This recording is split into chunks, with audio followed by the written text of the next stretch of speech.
నమస్కారం మా Gulf news కి స్వాగతం। ప్రతిరోజు 6 దేశాల తాజా వార్తలు మీకు అందించబడుతున్నాయి।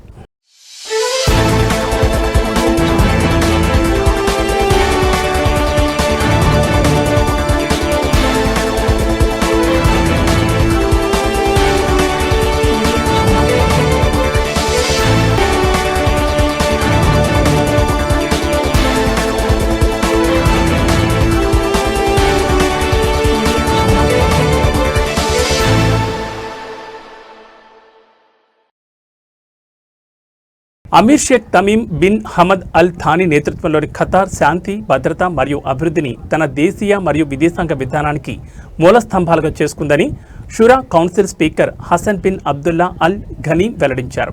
ఇస్లామాబాద్లో జరిగిన ఇంటర్ పార్లమెంటరీ స్పీకర్స్ కాన్ఫరెన్స్లో ఆయన పాల్గొన్నారు। ప్రజల మధ్య వివాదాలకు శాంతియుత పరిష్కారం సాధించడానికి దౌత్యపరమైన చర్చలకు ఖతార్ ప్రాధాన్యత ఇస్తుందని వివరించారు।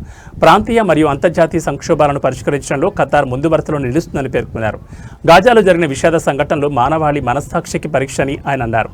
పౌరులపై ఇజ్రాయెల్ చేస్తున్న ఉల్లంఘనలు అంతర్జాతీయ చట్టం మరియు నియమ నిబంధనలను స్పష్టంగా ఉల్లంఘించడమేనని స్పష్టం చేశారు। గాజా మరియు సూడాన్లలో పౌరులు మారణహోమం ఆపడంలో అంతర్జాతీయ సమాజం వైఫల్యం తీవ్ర పరిస్థితులకు దారితీస్తుందని అల్ ఘనీమ్ హెచ్చరించారు।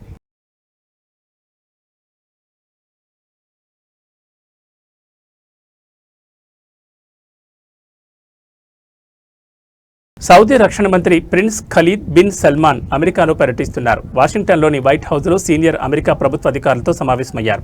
అమెరికా విదేశాంగ కార్యదర్శి మరియు తాత్కాలిక జాతీయ భద్రతా సలహాదారు మార్కో రూబియో, అమెరికా యుద్ధ కార్యదర్శి Pete Hegseth, Middle East America ప్రత్యేక రాయబారి స్టీవ్ విట్కాఫ్లతో చర్చలు జరిపారు। ఈ సమావేశంలో వారు సౌదీ అమెరికా సంబంధాలను మరియు రెండు దేశాల మధ్య వ్యూహాత్మక భాగస్వామ్యాన్ని బలోపేతం చేసే అంశాలను సమీక్షించారు। ప్రాంతీయ మరియు అంతర్జాతీయ పరిణామాలు, అలాగే ఉమ్మడి ఆసక్తి ఉన్న అంశాలు, వాటిని పరిష్కరించడానికి చేస్తున్న ప్రయత్నాలను కూడా వారు చర్చించారు। ఈ సమావేశంలో అమెరికాలోని సౌదీ రాయబారి యువరాణి రీమా పింట్ మందర్, విదేశాంగ మంత్రి, జాతీయ భద్రతా సలహాదారు డాక్టర్ ముసాద్ అల్ ఐబాన్లతో పాటు సీనియర్ యుఎస్ అధికారులు పాల్గొన్నారు।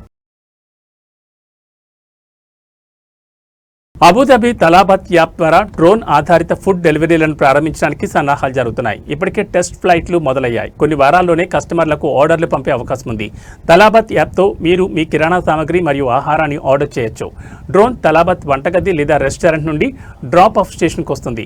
మేము దీనిని DOS అని పిలుస్తామని అబుదాబి ప్రభుత్వ యాజమాన్యంలోని అధునాతన సాంకేతిక సంస్థ అయిన K2 strategy vice president Waleed Al Blooshi అన్నారు। ప్రస్తుతానికి యాస్ మెరీనా సర్క్యూట్లో అబుదాబి అటానమస్ వీక్ సందర్భంగా డ్రిఫ్ట్ ఎక్స్లో 2 డ్రోన్లు ట్రయల్స్లో ఉన్నాయని తెలిపారు। డ్రిఫ్ట్ ఎక్స్ సమయంలో తలాబత్తో ఒప్పందం అధికారికంగా జరుగుతుందని, ఆ తర్వాత కార్యకలాపాలు త్వరగా ప్రారంభమవుతాయని ఆయన అన్నారు। ఆ తర్వాత కస్టమర్లు ఆర్డర్ చేయొచ్చని మరియు వాటిని డ్రోన్ ద్వారా నియమిత డ్రాప్ ఆఫ్ స్టేషన్కు డెలివరీ అవుతుందని వివరించారు। ప్రస్తుతానికి మాకు ఒక డ్రాప్ ఆఫ్ స్టేషన్ ఉంది, మేము అబుదాబి అంతటా డ్రాప్ ఆఫ్ స్టేషన్లను ఏర్పాటు చేస్తాం అని అల్ బ్లూషి అన్నారు। తలాబత్ యాప్ ద్వారా ఆహారాన్ని కస్టమర్లు ఒక కోడ్ ఉపయోగించి స్వీకరిస్తారు। అయితే స్థానిక వాతావరణాన్ని తట్టుకునేలా ప్యాకేజింగ్ రూపొందించబడిందని, అబుదాబి లాజిస్టిక్స్ పర్యావరణ వ్యవస్థలో డ్రోన్ డెలివరీని ఆచరణీయమైన భాగంగా మార్చడమే లక్ష్యమని పేర్కొన్నారు। కాగా ఖర్చులు అధికంగా అనిపించినప్పటికీ డ్రోన్ డెలివరీ సేవలు అనేవి భవిష్యత్ అని అల్ బ్లూషి అన్నారు।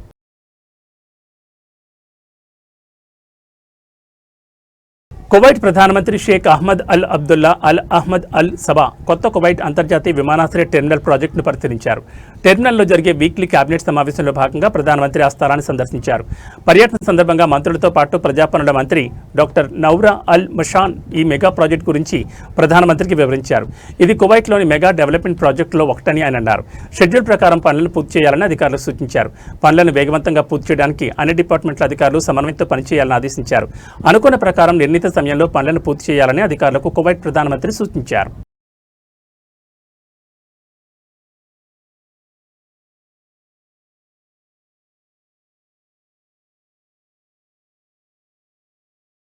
బహ్రెయిన్లో నిరుద్యోగ భృతి మరియు బచ్చాలపై ఫిర్యాదులను దాఖలు చేయడానికి మరియు పరిష్కరించడానికి ప్రత్యేక ఆన్లైన్ వ్యవస్థను ఏర్పాటు చేశారు। ఈ మేరకు లేబర్ మినిస్టర్ యూసఫ్ ఖలాఫ్ వెల్లడించారు। 15 రోజుల్లోపు కార్మిక మంత్రిత్వ శాఖ వెబ్సైట్ ద్వారా అప్పీల్ దాఖలు చేయాలని సూచించారు। ఫిర్యాదు దాఖలు చేసిన 15 రోజుల్లోపు సమర్థ సంస్థ తీర్పు ఇవ్వాలి। ఆ సమయంలో ఎటువంటి సమాధానం జారీ చేయకపోతే ఫిర్యాదు తిరస్కరించబడినట్లు భావించాలని అన్నారు। తిరస్కరణకు సంబంధించిన నోటిఫికేషన్ నుంచి 30 రోజుల వరకు సమర్థ కోర్టుకు అప్పీల్ తెరిచి ఉంటుందని పేర్కొన్నారు। ఈ కొత్త విధానం మునుపటి కాగితం ఆధారిత ఫిర్యాదు విధానాలు రద్దు చేస్తుందని, నిరుద్యోగ సంబంధిత ఫిర్యాదుల కోసం వాటిని ఒకే ఎలక్ట్రానిక్ వ్యవస్థతో భర్తీ చేస్తుందని పేర్కొన్నారు।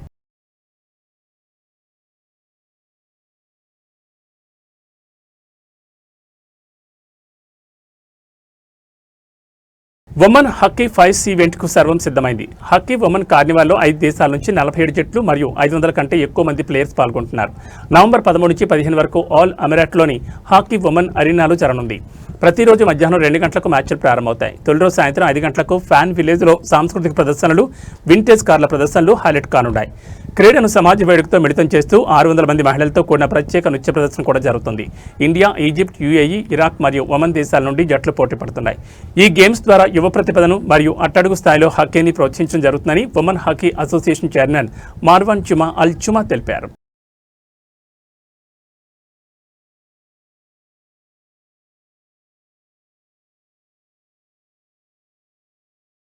ఇవి మా గల్ఫ్ న్యూస్ విశేషాలు. మరో బులెటిన్లో మళ్ళీ కలుసుకుందాం. నమస్కారం.